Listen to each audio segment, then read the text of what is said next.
Emily Dickinson is widely renowned as one of the most famous poets of American history.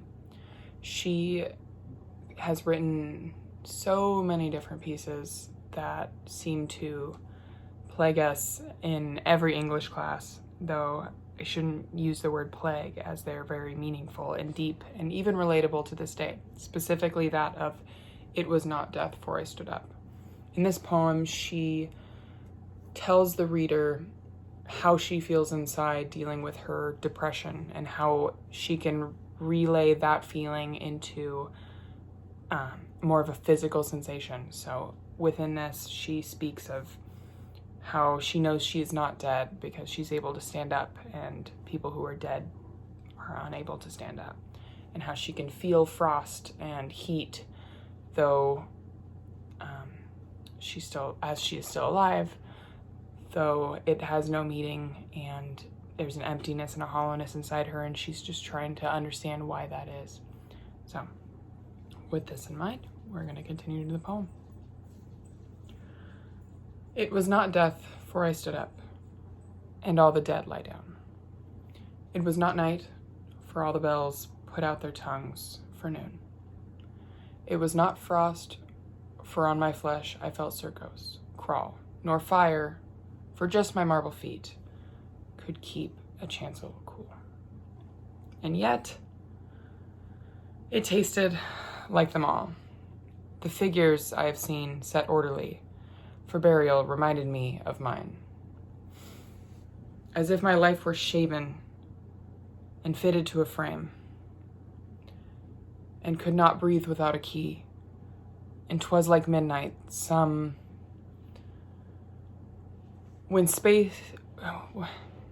when everything that ticked has stopped, and space stares all around, or grisly frosts, first autumn morns, repeal the beating ground.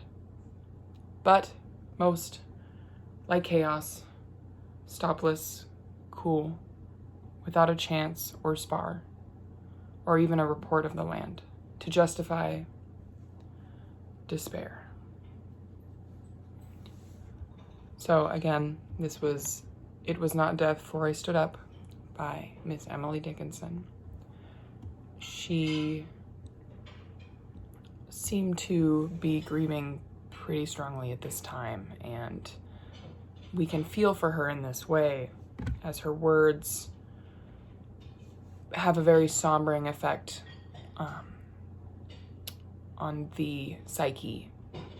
I tried to portray this with speaking in a somber tone of voice with very little movement, as the feeling of depression really does not allow for any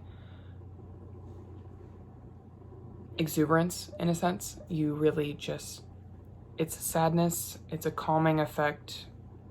It is essentially the feeling of being held down and weighed down without a strong will to live.